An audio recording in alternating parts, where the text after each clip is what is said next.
Hindi channel से जुड़े सभी दर्शकों का संपूर्ण स्वास्थ्य श्रृंखला में स्पिरिचुअल टैबलेट रिसर्च फाउंडेशन की तरफ से पूनम मेहता का प्यार भरा नमस्कार। दोस्तों, हम अपने पिछले एपिसोड्स में आपके साथ स्पिरिचुअल टैबलेट के खजाने में से बहुत सारी विजडम को, जो हमारी आध्यात्मिक गोलियों की विजडम है, उनको हम आपके साथ शेयर कर चुके हैं। और हमने काफ़ी एपिसोड्स के अंदर कैसे, किस बीमारी के अंदर किस तरीके से हम अपने स्पिरिचुअल टैबलेट की मदद से, कैसे हम एक प्रॉपर उनके कॉम्बिनेशन से हम अपनी बीमारियों का सामना कर सकते हैं, हम वो भी चर्चा आपके साथ कर चुके हैं। आज से दोस्तों हम अपने संपूर्ण स्वास्थ्य श्रृंखला को एक कदम और आगे बढ़ा रहे हैं। आज से हम आपके साथ अपने उन पेशेंट गॉड्स को लेकर आएंगे जिन्होंने स्पिरिचुअल टैबलेट की मदद से अपनी शारीरिक, मानसिक, स्पिरिचुअल लेवल की प्रॉब्लम्स का समाधान पाया है।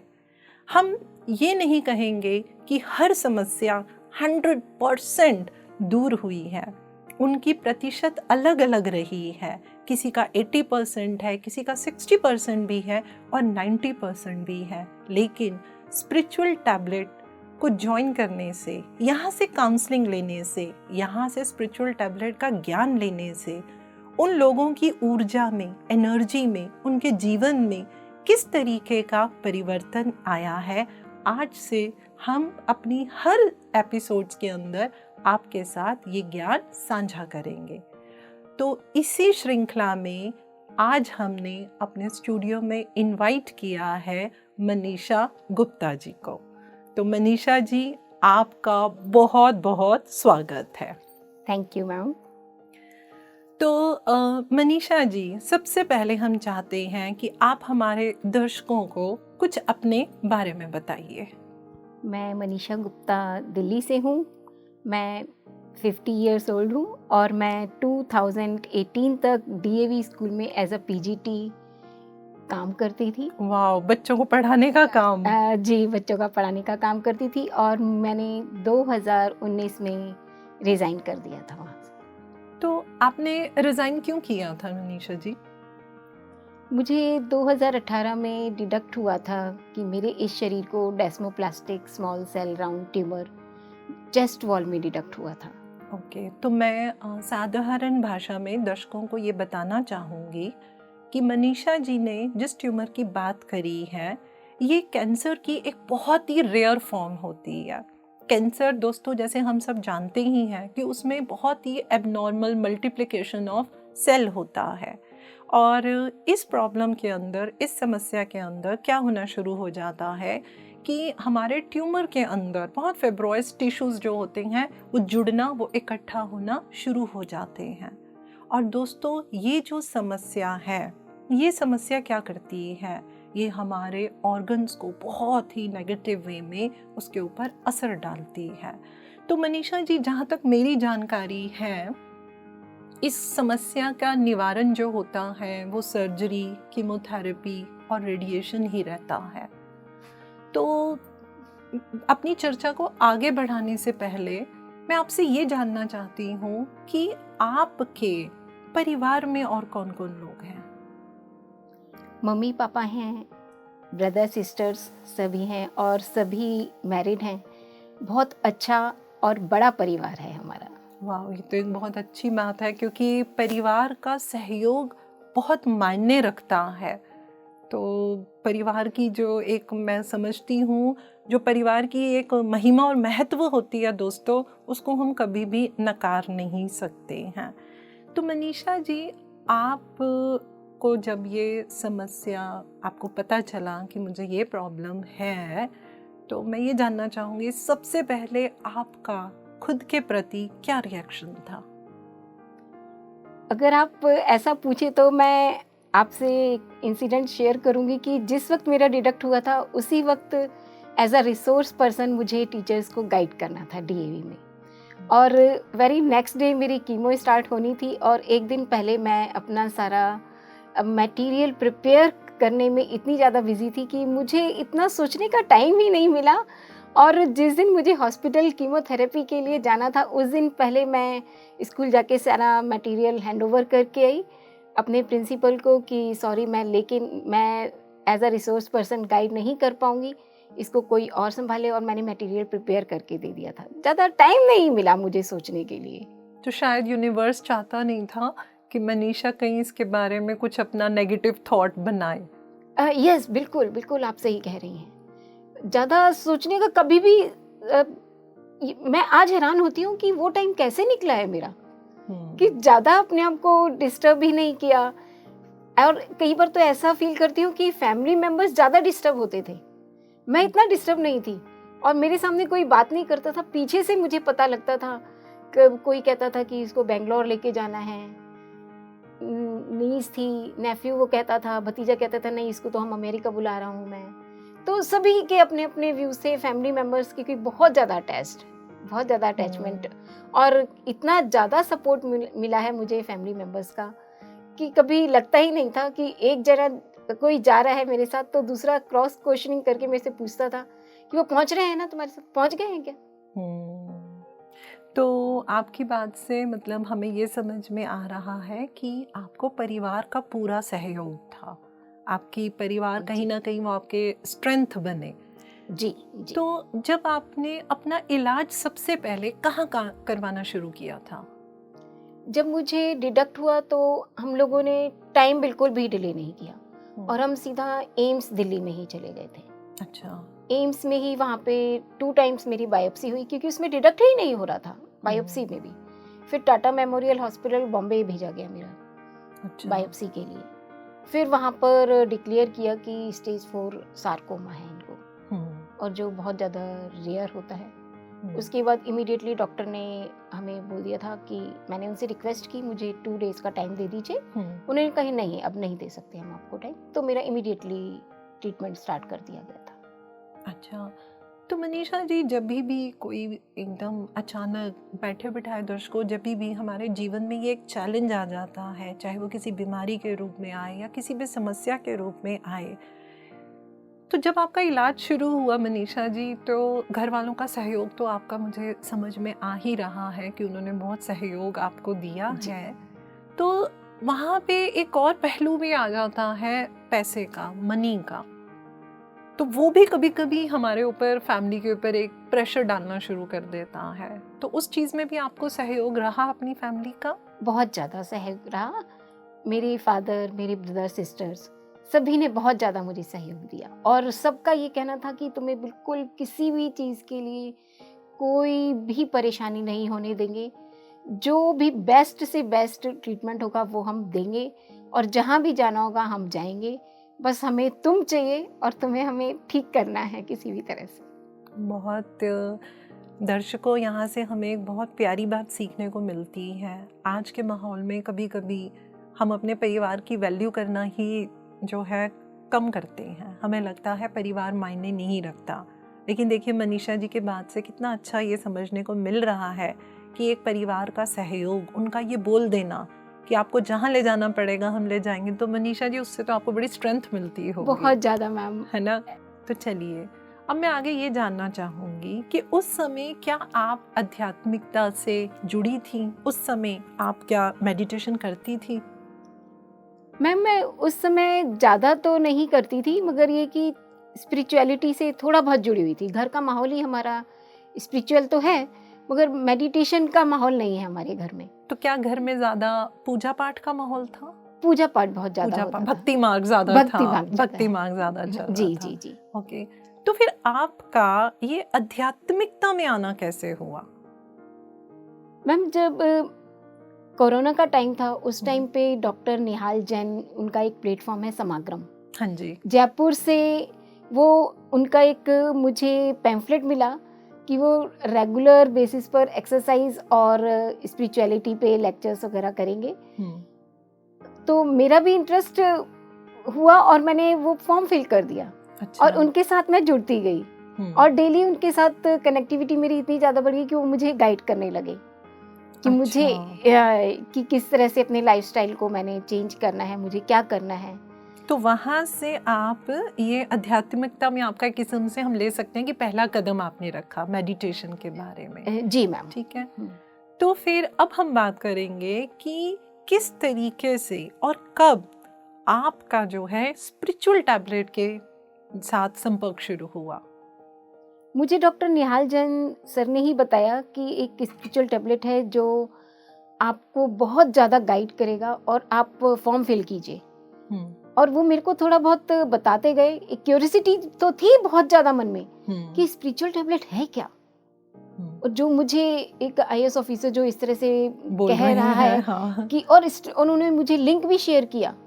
आपको किस चीज़ का, आचार्य संगत का लिंक दिया गया? हाँ जी मैम।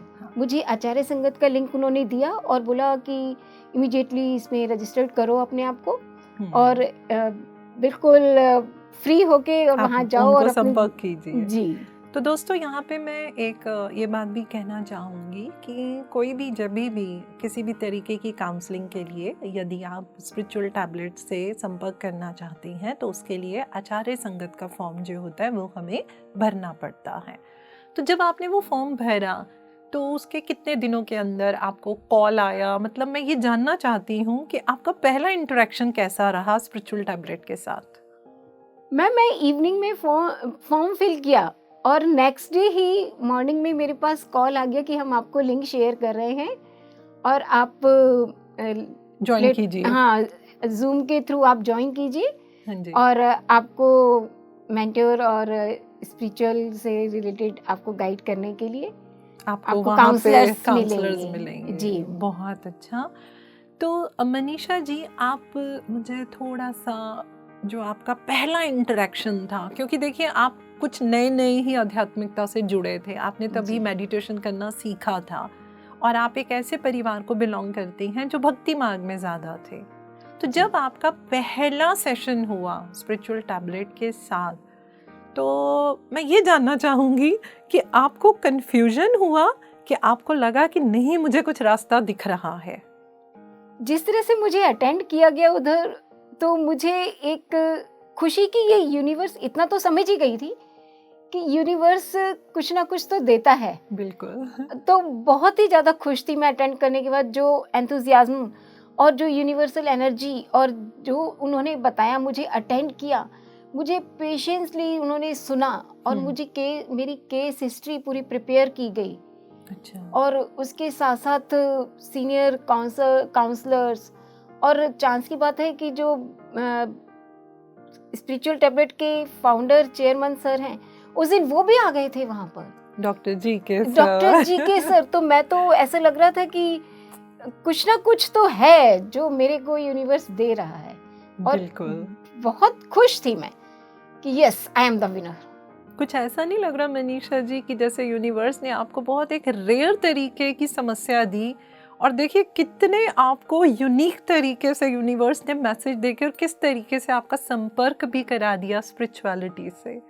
जी मैम, ये तो मैं आज भी जब कभी अपनी सोचती हूँ, कहते हैं ना कि अगर पीछे देखना है तो वो मोमेंट याद करो जिसने खुशी दी, एक चेहरे पर खुशी ले आए। बिल्कुल, बहुत खुशी होती है वो मोमेंट जब मैं आंखों के सामने लेकर आती हूँ तो। और दर्शकों, मनीषा जी की वो खुशी, उनकी प्यारी सी मुस्कुराहट के साथ हम सबको देखने के लिए जो है वो मिल रही है। तो मनीषा जी, अब मैं ये जानना चाहती हूँ कि जब उन्होंने आपका पूरा डिटेल, जैसे आप बता रहे हैं, मेरा हिस्ट्री ले लिया, सब कुछ कर लिया, तो अब उन्होंने किस तरीके से आपको एडवाइस किया टैबलेट्स के लिए? मेरी मेंटोर ने मुझे बताया कि हम आपको कुछ शेयर्स करेंगे मटेरियल, जिसमें 12 टैबलेट्स थी स्पिरिचुअल टैबलेट की स्टार्टिंग में जो मुझे दी गई, कि उनको आप रीड करें और उस पर वर्कआउट शुरू करें। सबसे तो पहले दोस्तों, यहाँ पे मैं एक छोटी सी बात साझा करने चाहती हूँ। हमारे पास जब भी कोई पेशेंट गॉड आते हैं तो उनके ट्रीटमेंट करने का हमारा एक तरीका होता है। सबसे पहले हम उनके एनर्जी लेवल पे काम करते हैं। जब उनके एनर्जी लेवल पे दोस्तों काम हो जाता है, तब हम आते हैं उनके विजडम लेवल पे। तो मनीषा जी, मुझे लगता है कि आपके एनर्जी लेवल के लिए उन्होंने आपको पहले वो जो थी 6 टैबलेट बताई। जी मैम। वो टैबलेट्स क्या थी? सबसे पहले उन्होंने मुझे गाइड किया कि मेडिटेशन करें आप। अच्छा। मेडिटेशन के लिए सजेस्ट किया, पिरामिड मेडिटेशन के लिए उन्होंने बोला, group meditation, full moon meditation किया। तो फुल मून मेडिटेशन सिर्फ उसी दिन के लिए बताया कि 3 दिन 5 दिन कैसे बताया? मुझे उन्होंने बोला कि आप 5 डेज करें तो बहुत अच्छा है। और मुझे टाइम टू टाइम वो गाइड करते रहे।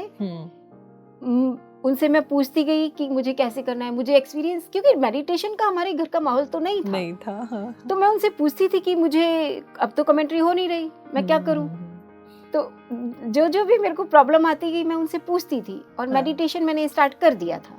तो मनीषा जी, जब आप घर में मेडिटेशन करते थे, क्योंकि आपके घर के लिए वो बहुत नई चीज थी, तो घर वाले ऐसे नहीं बोलते थे ये क्या है, बस आंखें बंद करके आप बैठ गए हो?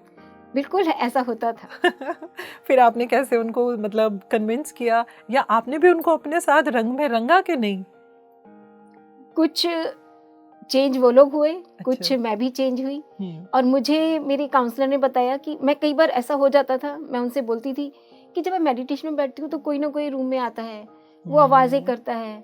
तो कहते हैं कि अगर आप मेडिटेटर बनना चाहते हो ना, तो आपको ये सोचना पड़ेगा ये सब चलता रहेगा, तो आपको इग्नोर करना पड़ेगा, अवॉइड करना पड़ेगा, और एक स्माइल देके अरे कोई बात नहीं ना, ये सब चलने दो।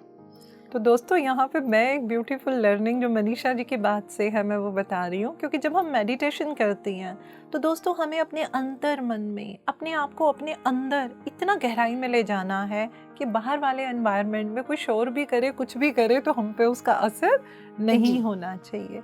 तो मनीषा जी, आपके मेडिटेशन में, क्योंकि आप उस घर को बिलोंग करते हैं जहाँ मेडिटेशन होता नहीं था, तो जब आपने मेडिटेशन शुरू किया तो आपको उसमें रेगुलरिटी और कंसिस्टेंसी आपकी रही कि आपको वहाँ थोड़ा स्ट्रगल करना पड़ा?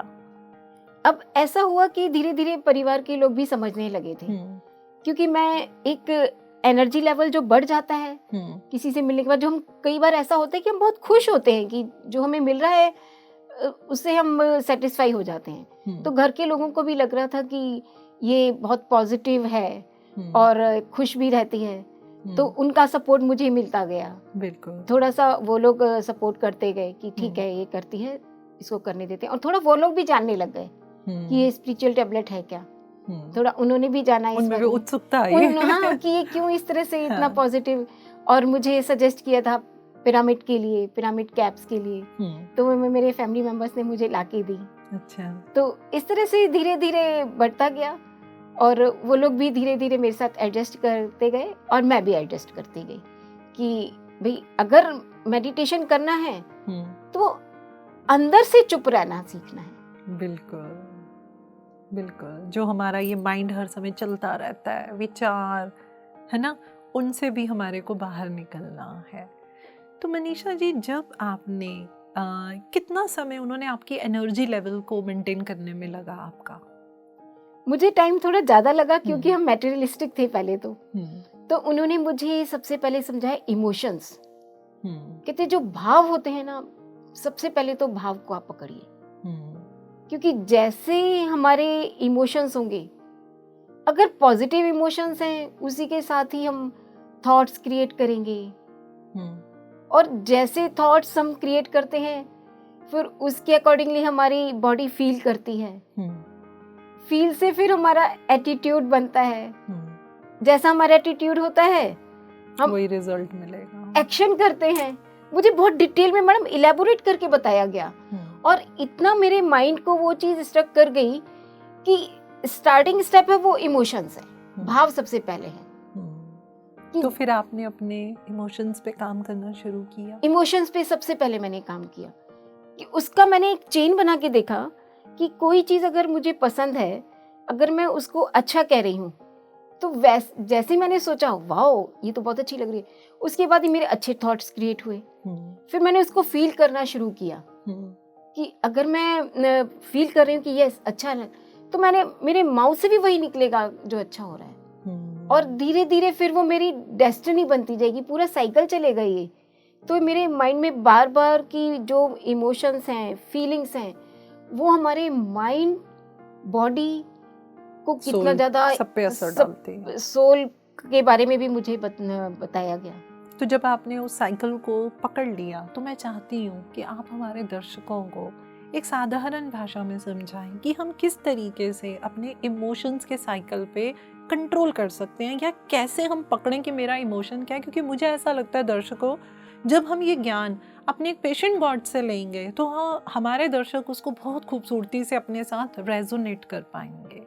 मैं अपने एग्जाम्पल के थ्रू आपको बिल्कुल, बताना बिल्कुल। चाहूँगी कि मेरे में एक इमोशन आया कि मैं तो ठीक हो रही हूँ, मैं थैंक्स कर, क्योंकि जो मेरी जर्नी शुरू हो गई थी स्पिरिचुअल टैबलेट के साथ जुड़ने से, तो मेरे मन में एक ये कि हाँ, मेरे को बहुत खुशी हुई अंदर से कि थैंक्स यूनिवर्स को। मैंने थोड़ा थोड़ा ये समझ लिया था, तो मैंने थैंक्स किया।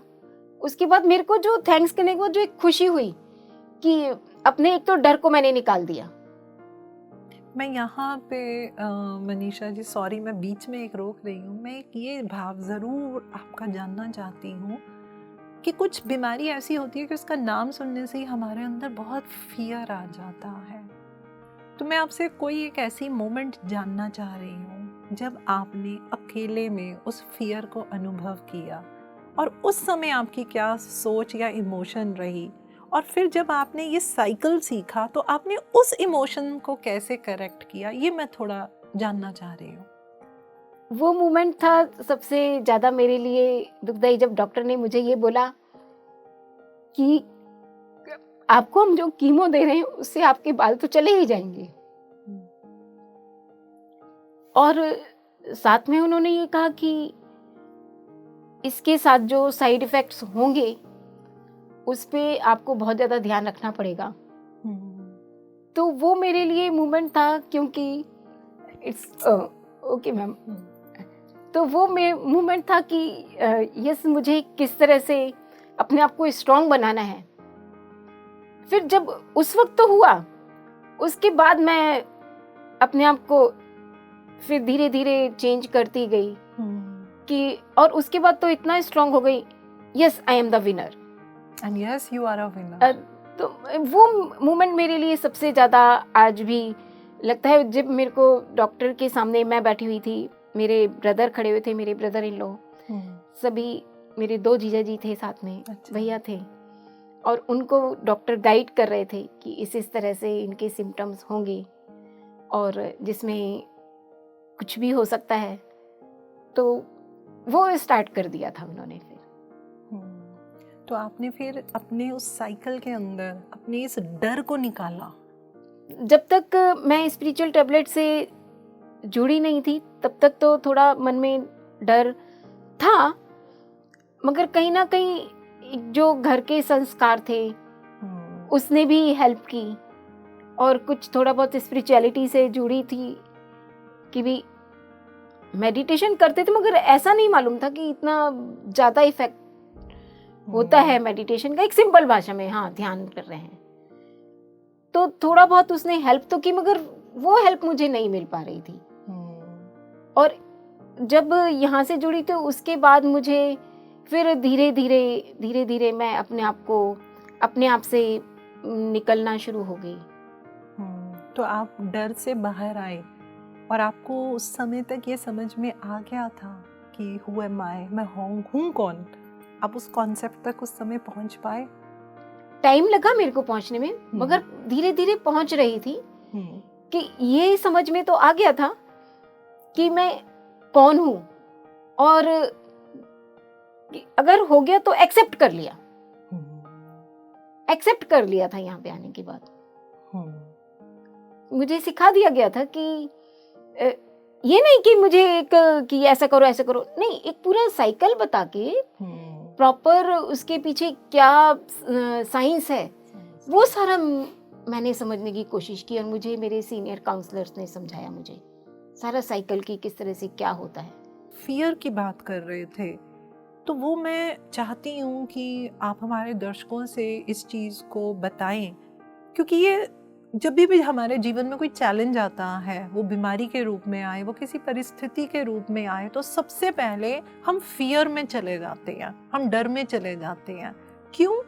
क्योंकि ये हमें हमारे एनवायरनमेंट से मिलता है। ये कहीं ना कहीं पे मनीषा जी हमारा एक बिलीफ सिस्टम बन चुका है। अरे ये बीमारी है, इस स्टेज पे है, तो अब तो बहुत ही खतरा है। तो वो जो डर आपने जो बताया, आपने उस डर का सामना कैसे किया? मैम देखिए, डर तो बिल्कुल आपने सही बोला, हो जाता है और ये स्वाभाविक भी है क्योंकि हम बिल्कुल। ह्यूमन हैं। बिल्कुल बिल्कुल। और जब ये डर अगर हमने इसको पकड़ लिया तो इसके सेल्स इतने हमारे, या तो अगर हम डर से बाहर निकल गए तो टुवर्ड्स पॉजिटिव हम जाएंगे, बिल्कुल। और अगर हमने डर को ये सोच लिया कि अब क्या होगा मेरा, तो उसी तरह से बॉडी रिएक्ट भी करेगी। तो हमें सबसे पहले तो अपने डर को निकालना बहुत जरूरी होता है। उसके लिए एक्सेप्ट करना सबसे ज्यादा मुश्किल भी है और जरूरी भी है। तो ये चीज आपने स्पिरिचुअल टैबलेट में सीखी? जी मैम, मुझे बताया गया कि मुझे धीरे धीरे ना, जैसे जैसे वो लोग गाइड करते गए मैं आगे बढ़ती गई। वो लोग मुझे टैबलेट्स होती हैं कि टैबलेट्स को मैंने फिर धीरे धीरे रियलाइज किया कि छोटी छोटी टैबलेट्स मुझे बताते थे कि किस तरह से मैं अपनी लाइफ को हेल्थ वाइज तो इम्प्रूव करना ही करना है। बिल्कुल। और इसके साथ साथ मैं मेंटली, इमोशनली, स्पिरिचुअली, सोशली कैसे मैं, मुझे पता ही नहीं लगा, वो बताते गए बस टैबलेट्स हो गया बस आपने सरेंडर किया तो सब सहजता से हो गया और मैं स्ट्रांग होती गई और आज बिल्कुल आज आप हमारे दर्शकों के साथ अपना जो एक्सपीरियंस है ये वो शेयर कर रहे हैं। तो दोस्तों, जो एक मेरे को भी एज ए काउंसलर जो इनसे सीखने को मिल रहा है कि किसी भी पेशेंट गॉड को सबसे पहले उस चीज़ के लिए एक्सेप्टेंस में ले जाना, क्योंकि जब एक्सेप्टेंस, जैसे मनीषा जी ने बोला कि वो करना बहुत मुश्किल है, लेकिन जब वो हो जाता है तो हमारे कदम आगे बढ़ने शुरू हो जाते हैं। अब मैं ये जानना चाहूँगी मनीषा जी कि जब आपकी एनर्जी लेवल पे काम हुआ, आपने देखा कि आपने छोटी छोटी टैबलेट से कुछ ऐसे बिलीफ सिस्टम के ऊपर काम किया और उन नेगेटिविटी या नेगेटिव थॉट से निकल के आप पॉजिटिव थॉट्स में आए, और कौन कौन सी टैबलेट्स, आई नो आपके साथ बहुत सारी टैबलेट्स लगी होंगी, लेकिन कुछ खास और टैबलेट्स के बारे में हमें बताइए। जी, मुझे बहुत सारी टैबलेट्स बताई गई थी, जिसमें सबसे पहले तो यूनिवर्सल एनर्जी, जैसा आप वो सबसे ज्यादा उस पे फोकस किया गया कि जो हमारा इन्वायरमेंट है फुल ऑफ एनर्जी है, अबंडेंस ऑफ एनर्जी है। और ये मैंने खुद को रियलाइज किया कि जो मेरे आसपास एनर्जी है ये मेरे ऊपर डिपेंड करता है कि मैं उस एनर्जी को पॉजिटिव लेना चाहती हूँ या नेगेटिव लेना चाहती हूँ। तो ये एक पॉइंट दोस्तों देखिए, एनर्जी नेगेटिव नहीं होती है, वो लेने वाले पे डिपेंड करता है। यस मैम, है ना? और लेने का भाव भी होना चाहिए। मुझे लेना है तो वो भाव भी आपका बड़ा।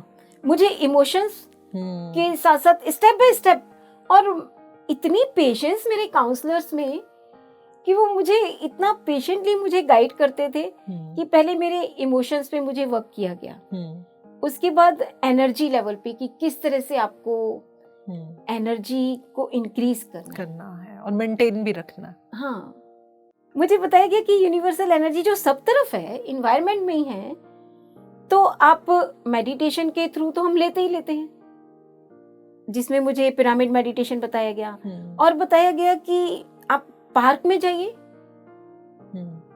नेचर के साथ आपका संपर्क कराया गया। मुझे नेचर फोकस किया गया बहुत ज्यादा कि आप नेचर के साथ टाइम स्पेंड कीजिए, आप सोल पर, अपनी जो सॉइल है, मिट्टी पर चलिए, उस पे कूदिए और अपने आप को इतना ज्यादा सरेंडर कर दीजिए और बिल्कुल ही अपने हाथ को फैलाइए और यूनिवर्स में ऐसा कीजिए कि बस उड़ रहे हैं हम। और मुझे इंट्रोड्यूस एलिमेंट से, डिफरेंट एलिमेंट से इंट्रोड्यूस करवाया गया, जो हमारे मुख्य 5 तत्व होते हैं। जी उनके बारे में। हाँ मैम, मुझे बताया गया कि किस तरह से मुझे जो हमारे हाथ में फिंगर की, मुझे पूरा डिटेल में बताया गया कि किस तरह से जल तत्व है और इसके साथ साथ हमारा पृथ्वी तत्व है, आकाश तत्व है, वायु तत्व है, अग्नि तत्व है। इन सबको मुझे डिटेल में बता के किस तरह से मुझे उनसे एनर्जी लेनी है। मैं नेचर के साथ जाती थी, वहां पे वॉक करती थी, जहाँ पे मैं हवा भी ले रही हूँ, सनरेज भी ले रही हूँ, और इसके संगम ले रही हैं आप पूरा तत्वों हाँ का। मैंने किया ये, और ऑनेस्टली मैंने किया। जो जैसे सब मैम मुझे बताती थी मैं करती गई, वैसे आप करते गए। हाँ। और एक जो आप हैरान होंगे, आपको तो मालूम है या नहीं, ट्री हक करने के लिए मुझे बताया गया जी। मैं ट्री हक करती थी, अभी भी करती हूँ। Very nice. मैं उन सब 5 भूतास 5 एलिमेंट से अभी भी एनर्जी लेती हूँ, और वो मेरा रूटीन में है। तो जब मैं ट्री को हक करती हूँ तो एक मुझे जो पॉजिटिविटी मिलती है, ऊर्जा मिलती है, ऐसे लगता है पॉजिटिविटी जी कि एनर्जी मिल रही है मुझे। मगर एक चीज है मैम, मुझे जिस पे सबसे पहले बता दिया गया था कि जो भी आप करें पूरी फीलिंग्स के साथ करिए। फीलिंग्स बहुत जरूरी है इसमें। बिल्कुल। कि अगर मैं कर रही हूँ, अगर मैं ट्री हक कर रही हूँ तो ट्री हक भी कर रही हूँ, पूरा इन्वॉल्व हो पूरा के, involve। पूरी इंटेंशन के Yes, साथ, ma'am, पूरी इंटेंशन उसको अनुभव करते हुए। हाँ जी मैम। तो दोस्तों ये एक जो पॉइंट हमारे को मनीषा जी बता रहे हैं, ये हम स्पिरिचुअल टैबलेट में बहुत इस बात पे स्ट्रेस देते हैं, बिकॉज अगर हमारी इन्वॉल्वमेंट ही नहीं होगी तो हम कभी भी उस अनुभव को नहीं ले पाएंगे जिसको लेने के लिए हम जो भी टैबलेट का इस्तेमाल कर रहे हैं। तो मनीषा जी, इसके अलावा आपके साथ और कौन कौन सी स्पिरिचुअल टैबलेट जो है वो अप्लाई की गई? मैम यूनिवर्सल एनर्जी तो बहुत इम्पोर्टेंट रही मेरे लिए। जी। और मुझे एक अरशद वर्गा होता है, हमारे 6 पैशन जी, उस पे मुझे बहुत ज्यादा काम करना पड़ा। Lust, anger, greed, attachment, pride and jealousy. जी मैम, क्योंकि हम कहीं ना कहीं मटेरियलिस्टिक लाइफ में हैं तो हमारी डिजायर तो है ही, अरशद वर्गा तो जागता ही है कहीं ना कहीं जाता है तो और हम होता भी है कि जेलस भी करने लग जाते हैं, कई बार एंगर भी आता ही है। बिल्कुल बिल्कुल। तो इन सब के लिए मुझे बताया गया कि अरशद वर्गा पे आपको काम करना पड़ेगा।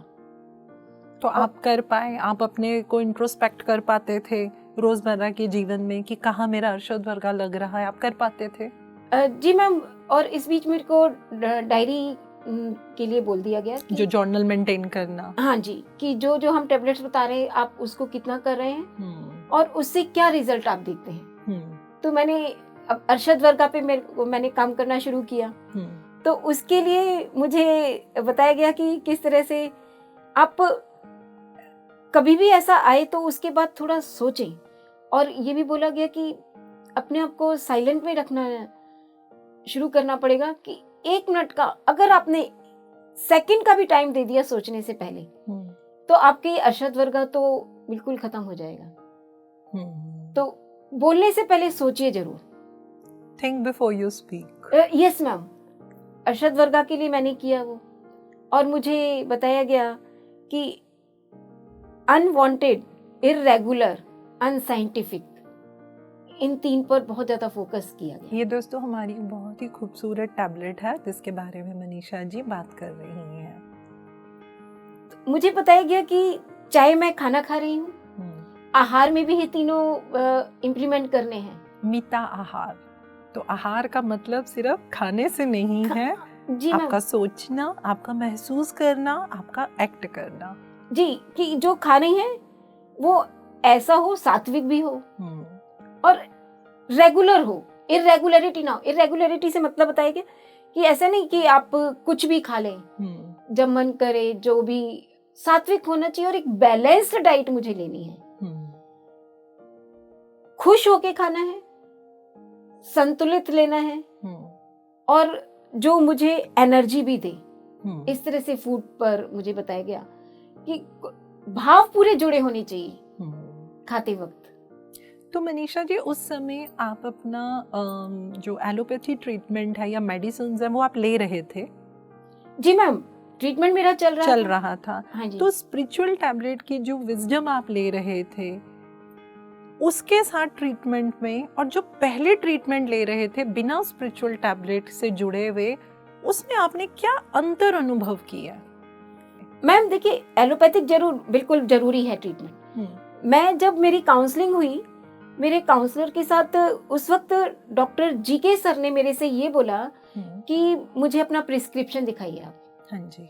सबसे पहले उन्होंने कहा था कि आपका ट्रीटमेंट चलता रहेगा, ट्रीटमेंट आप ड्रॉप आउट नहीं करेंगे, और आप जो हम बता रहे हैं ये एज अ सपोर्टिव सिस्टम हम कहते हैं ना, बिल्कुल, वो आप इसको करते रहिए। क्या होगा मैम, ये मैंने फील किया है खुद से कि अगर मुझे रिजल्ट चाहिए तो उसके लिए जो साइड बाय साइड जो वर्क करेगा उस एलोपैथिक ट्रीटमेंट को सक्सेसफुल बनाने के लिए, कि वो मेडिसिन मेरे लिए अमृत का काम कर रही है, अगर वो मुझे ट्रीटमेंट में लेने जा रही हूँ, कीमोथेरेपी लेने जा रही हूँ, तो मैं पॉजिटिव होके जाऊंगी, डर से नहीं जाऊंगी अब मैं। तो स्पिरिचुअल टैबलेट ने वो काम किया। हाँ जी, वो आपको सपोर्ट दे पाए कि वो मेरे लिए अमृत की तरह है, पॉजिटिव होके जाओ, वो मेरी लाइफ प्रोवाइड कर रही है। और साथ के साथ मैं जैसे से टैबलेट को पढ़ती गई, ये भी पता लग गया कि भी नहीं, ये सब कुछ मेरे थ्रू ही क्रिएट की गई जर्नी है, और ये तो लाइफ चेंजिंग के लिए। अब मैं खुश रहने लग गई कि मेरी लाइफ चेंज हो गई है, बहुत कुछ नया सीखने को मिल रहा है। अब मुझे कोई शिकायत नहीं रह गई थी कि मैं ही क्यों, सिर्फ मुझे ही क्यों हुआ, Why with me only? Yes. तो इन सब चीजों से मैं धीरे धीरे निकलती गई और खुश होके जाने लगी ट्रीटमेंट लेने के लिए। मेरे डॉक्टर भी की इफेक्ट, क्योंकि अगर मैं पॉजिटिव होके ट्रीटमेंट लूंगी तो वो मेरा सक्सेस रेट ज्यादा रहेगा, और वो हुआ मेरे साथ। सक्सेस रेट मेरे को, क्योंकि सेल्स जैसे मल्टीप्लाई होते हैं इतने ज्यादा, तो मैं खुश होके जा रही हूँ, तो वो मेरे को पॉजिटिविटी देते गए और खुश होके लेती गई, और मन में 0.1% भी डाउट नहीं रखा। तो दोस्तों, हमें मालूम है कि हम स्पिरिचुअल टैबलेट में सिर्फ टैबलेट्स का इस्तेमाल नहीं करते हैं, हम अपने पेशेंट गॉड्स को कुछ बुक्स भी रेफर करते हैं। तो मनीषा जी, मैं अब आपसे ये जानना चाहती हूँ कि आपको कौन कौन सी बुक रेफर करी गई और उस बुक से आपने क्या ज्ञान लिया? मैम, सबसे पहले मुझे लुइस हे के बारे में बताया गया। मैं नहीं जानती थी उनके बारे में। अच्छा। उन्होंने मुझे बताया कि आप इस बुक को जरूर पढ़िए, हील योरसेल्फ और लव योरसेल्फ, क्योंकि हम अपने आप से तो कभी बात सेल्फ लव तो होता ही नहीं है। हाँ मैंने कभी अपने आप से बैठ के अपने आप को टाइम ही नहीं दिया था कभी, कि मैं अपने आप से बात करूं, अपने आप को पैम्पर करूं, अपने आप को एनकरेज करूं, कभी अपने आप को भी शाबाशी दूं।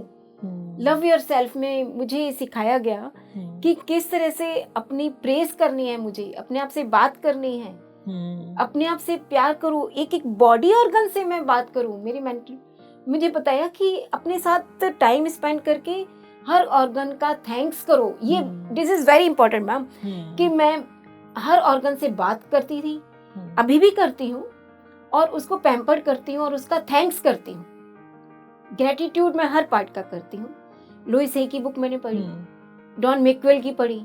अच्छा। वो 4 एग्रीमेंट्स पर, यस मैम, जिसमें कि क्योंकि हम सोसाइटी बर्थ के बाद ना हम धीरे धीरे सोसाइटी में इतने फंस जाते हैं कि सोसाइटी के साथ चलने लगते हैं। वो कहते हैं कि अगर आप चेंज मटेरियलिस्टिक दुनिया में हम ज्यादा कनेक्ट हो जाते हैं। हाँ, और उनके हिसाब से चलने, लोगों के हिसाब से हम चलते हैं। वो कहते हैं कि अगर आप तैयार हैं एक नई जिंदगी जीने के लिए, तो मैं हूँ, मैं आपको गाइड करूंगा। ओके। तो वो मैंने कि नो जजमेंट, नो इंटरफेरेंस। अच्छा। अपना जो आप चाहते हो खुश होके कीजिए, अपने वर्ड्स पे कांस्टेंट रहिए, चेंज मत कीजिए, अपनी प्रेस खुद कीजिए, ठीक है, नेगेटिव मत जाइए। मैंने महात्मा गांधी की बुक भी पढ़ी, नेचुरोपैथी की, उन्होंने बताया गया। क्योंकि जब पंचभूता की बात हुई तो इन्होंने, महात्मा गांधी की बुक है जिसमें उन्होंने नेचर पे बहुत ज्यादा अपने लेक्चर्स दिए, मड थेरेपी पर भी बताया गया। अच्छा।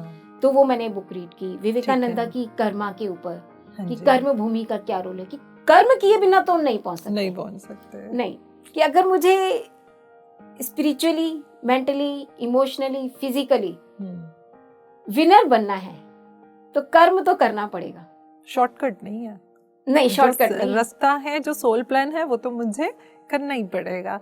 तो उस सोल प्लान पे चलने के लिए स्पिरिचुअल टैबलेट ने साहस दिया, मैम पॉजिटिविटी दी। स्पिरिचुअल टैबलेट की कोटेशन मुझे बहुत अच्छी लगती है, if you are ready master is always ready. और प्रैक्टिकली मैंने इसको अनुभव किया कि जब अगर मैं तैयार हूँ तो जब भी मुझे जरूरत हुई है, मेरे सीनियर काउंसलर ने मुझे बहुत अच्छे से, सबसे ज्यादा इमोशनली जरूरत पड़ती है वो मुझे प्लेटफॉर्म मिला है मुझे। बिल्कुल दोस्तों, ये हमारी एक बहुत एक कोटेशन है, if student is ready master will appear, और ये उसी चीज़ को एंडोर्स कर रही हैं। अब दोस्तों, हमारी स्पिरिचुअल टैबलेट के ट्रीटमेंट में हमने टैबलेट्स लगाई, हमने बुक्स दी, हम विजडम ओरिएंटेड बुक्स देते हैं हर पेशेंट गॉड की मनोस्थिति को, उसकी रिक्वायरमेंट को, उसके लेवल को देखते हुए कि उसको किस ज्ञान को लेने की ज़रूरत है। और इसके बाद अब हम आते हैं जो हमारे फाउंडर डॉक्टर GK सर ने जिसके ऊपर बहुत ज़्यादा काम किया है, वो है हमारी ऑब्जेक्ट साइंस। तो मनीषा जी, मैं अब आपसे ये जानना चाहती हूँ कि जब आपने मेडिटेशन का सफ़र शुरू किया तो कुछ भी आपको कोई ड्रीम्स या आपको कोई यूनिवर्सल कोइंसिडेंस या आपको कुछ मेडिटेशन एक्सपीरियंसेस, कुछ भी आप एक दो अगर हमसे साझा करें तो उससे हमारे दर्शकों को भी एक कॉन्फिडेंस मिलेगा, एक भरोसा मिलेगा, एक ज्ञान मिलेगा कि किस तरीके से हम अपने ड्रीम से भी जो है लर्निंग को ले सकते हैं। तो वो बताइए मैम। जब मुझे डिडक्ट हुआ उसके बाद से मेरे को अक्सर ऐसा दिखता था कि बस जा रही है और बस के पीछे मैं दौड़ रही हूँ। अच्छा। बहुत ज्यादा होता था और मैं ऐसा सोचती थी ऐसा क्यों हो रहा है मेरे साथ। अक्सर ये माइंड में क्वेश्चन रहता था और मैं ये समझ नहीं पा रही थी कि मुझे करना क्या है, और मैंने इतना कभी ध्यान भी नहीं दिया था कि मुझे ये चीज पूछनी चाहिए क्या। बस सोचती जरूर थी कि ऐसा क्यों हो रहा है। फिर चांस की बात है, डॉक्टर GK सर के प्लेटफॉर्म पे मैंने उनसे पूछ लिया हिम्मत करके, सर मेरे साथ ऐसा होता है। तो उन्होंने मेरे से क्वेश्चन किया कि पर्पस ऑफ लाइफ हर किसी सोल का होता है। अब इतना तो समझ में आ गया था कि सोल क्या है, माइंड बॉडी सोल क्या है, और पर्पस ऑफ लाइफ भी समझ में आ गया था कि हर किसी एक सोल का पर्पस ऑफ लाइफ होता है। उन्होंने मुझे गाइड किया कि आप सर्विस देना शुरू कीजिए, जितना अगर आपको ABC आता है तो ABC ही दीजिए, जितना आता है उतना दीजिए आप। तो आपने शुरू किया? जी मैम, मैंने शुरू कर दिया उसी वक्त ही। जो जो मैं सीखती गई वो मैं बताती गई। मेरे जैसे और लोगों को गाइडेंस की जरूरत थी, मैं उनको बताती गई कि आप मेडिटेशन कीजिए और किस तरह से माइंड बॉडी सोल पर वर्क करने के साथ साथ फिजिकली इमोशनली और किस तरह से वो वर्क करें, एक्टिव रहें, मेडिटेशन करें। इन सब के बारे में मैं अपनी एक्सपीरियंसेस शेयर क्योंकि अब मैं एक जो ट्रॉमा था ना उससे तो बाहर निकल चुकी थी मैडम अब तक। और तो ये एक्सपीरियंस आपको थोड़ा मतलब जब आप स्पिरिचुअल टैबलेट्स लगा रहे थे उसके बाद आया? पहले से आता था मगर मैं कभी ध्यान नहीं देती थी। अच्छा, तब आता था, आप इग्नोर कर देती थी। बिल्कुल। अच्छा। डॉक्टर GK सर, और इत्तेफाक देखिए डॉक्टर सर से मेरी बात होने के बाद जैसा उन्होंने बताया मैं करना शुरू कर दिया और मेरे कल ही हुआ मेरे साथ। अब मुझे ऐसा कुछ भी नहीं दिखता और ड्रीम्स नहीं आता। हाँ, ड्रीम नहीं आता, वो बंद हो चुका था मेरा। तो दोस्तों देखिए, जब ड्रीम आता है तो वो हमें यूनिवर्स से एक संदेश देता है, और जब हम लोगों ने भी जो ये चीज़ सीखी है हम उसको डिकोड करते हैं, जब हम पेशेंट गॉड को बताते हैं तो देखिए जैसे वो बता रहे हैं कि वो ड्रीम आना बंद हो गया। इसके अलावा मनीषा जी कोई और अनुभव या कोई और ड्रीम आपको आया? जी मैम, फिर उसके बाद ये ठीक हो गया मेरा और मुझे कभी कुछ नहीं आता था। फिर मेरे को शुरू हुआ कुछ टाइम के बाद कि ग्रीनरी है और मैं सबको गाइड कर रही हूँ। अच्छा। और बहुत बड़े लेवल पर लोग मेरे को सुन भी रहे हैं और मैं उनको गाइड कर रही हूँ। और बार बार यही मेरे को क्यों होता है ऐसा। मैंने अपने काउंसलर से क्वेश्चन किया कि ऐसा क्यों हो रहा है मेरे साथ, कि मैं कर तो रही हूँ मगर बहुत ज्यादा। कहते हैं इसके लिए आपका पर्पस ऑफ लाइफ आपको पता लग गया, अब आपको और भी ज्यादा लोगों को उनके फीलिंग से, डर से बाहर निकालने के लिए आपको काम करना है।